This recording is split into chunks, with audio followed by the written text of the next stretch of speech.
Student of class 12 subject chemistry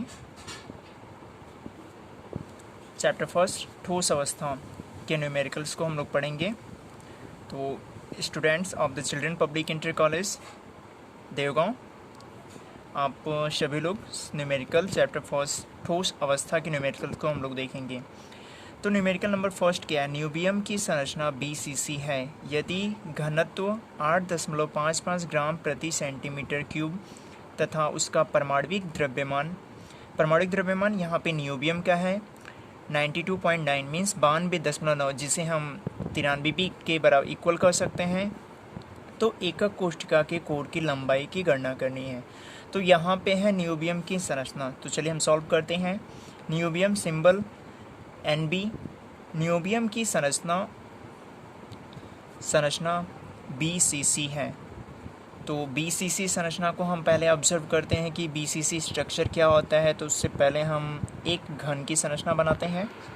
उस एक घन की संरचना जब हम बनाएंगे तो जैसा आपने कॉपी में बनाया होगा कि एकक कोष्ठिका 3 प्रकार की होती है, सरल घनीजालक, अंतः केंद्रित घनीजालक। तो यहाँ पे BCC means body centred cubic, जिसे हम अंतः केंद्रित घनीजालक या काय केंद्रित कहते हैं, जिसमें सभी कॉर्नर पे कोने पे कण पाए जाते हैं। तो यहाँ पे मैंने कॉर्नर पे कण को दिखा दिया, और एक कण जो होता है केंद्र में सेंटर में भी पाया जाता है। तो ये इस प्रकार से संरचना होती है। और इस संरचना के अंतर्गत यहाँ पे हम अगर डॉटेड लाइन ड्रॉ कर दें तो ये इस प्रकार का स्ट्रक्चर बनता है। और यहाँ पे फिर ये स्ट्रक्चर आपका यहाँ से डॉटेड स्ट्रक्चर इसके पास में आता है। और फिर यही स्ट्रक्चर अगर हम इसको दिखाएं तो यहाँ से भी ये स्ट्रक्चर इससे मैच करता है। तो ये आपकी क्या होगी? बॉडी सेंटर्ड क्यूबिक यानी काय केंद्रित संरचना हो गई। तो अगर सपोज दैट इसकी हम कोर की लंबाई यानी कि भुजा, एकक कोष्ठिका की कोर की लंबाई को हम A से शो करते हैं। तो यहाँ पे हमें कोर की लंबाई ही ज्ञात करनी है। एकक कोष्ठिका का घनत्व जिसे हम रो से शो करते हैं। तो रो बराबर है 8.55 ग्राम प्रति सेंटीमीटर क्यूब। और उसके बाद में दिया है परमाणविक द्रव्यमान आपका कितना है, जिसको हम यम से शो करते हैं। और यम बराबर आपका दिया हुआ है 92.9, जिसे हम या 93 कह सकते हैं। और BCC संरचना के लिए परमाणु की संख्या ये आपको मैंने बताया था प्रीवियस टॉपिक में कि BCC संरचना के लिए परमाणुओं की संख्या का मान जो होता है वह आपका 2 होता है, और इसे हम Z से शो करते हैं। तो अब हम चलते हैं कि एकक कोष्ठिका की वीमा की गणना में आपको फॉर्मूला बताया गया था। जो फॉर्मूला था आपका rho equal to Z into M upon A⁴ into NA। यहाँ पे रो आपके सवाल में दिया है 8.55, कैपिटल यम 92.9 यहाँ पे, या इसको आप 93 कर सकते हैं। और Z का मान यहाँ पे आपका 2 दिया है, अंतः केंद्रित घनीजालक के लिए 2 होता है इसका मान।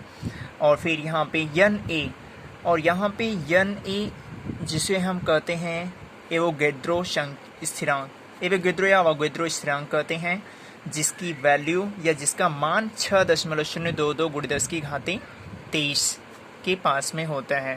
तो ये आपका मान होता है। तो चलिए अब हमें इसमें निकालना है क्या? हमें निकालना है A⁴। तो चलिए A⁴ into NA into rho equal to Z into M. अब हमें A⁴ निकालना है, तो A⁴ बराबर हो जाएगा Z इंटू यम रो इंटू NA।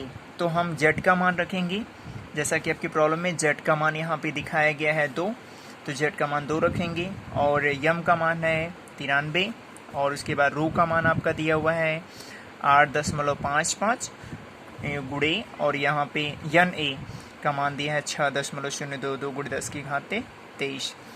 तो अब हम इसको मल्टीप्लाई करेंगे, 2 को 93 में मल्टीप्लाई कर दीजिए आप, तो ये हो जाएगा आपका, अब मल्टीप्लाई करेंगे तो 186 आपका हो जाएगा, और यहाँ पे इन दोनों को मल्टीप्लाई करेंगे 8.55 इंटू 6.022, और ये 10 के पावर 23 को हम यहाँ पे ऊपर लेके जाएंगे तो 10 के पावर -23।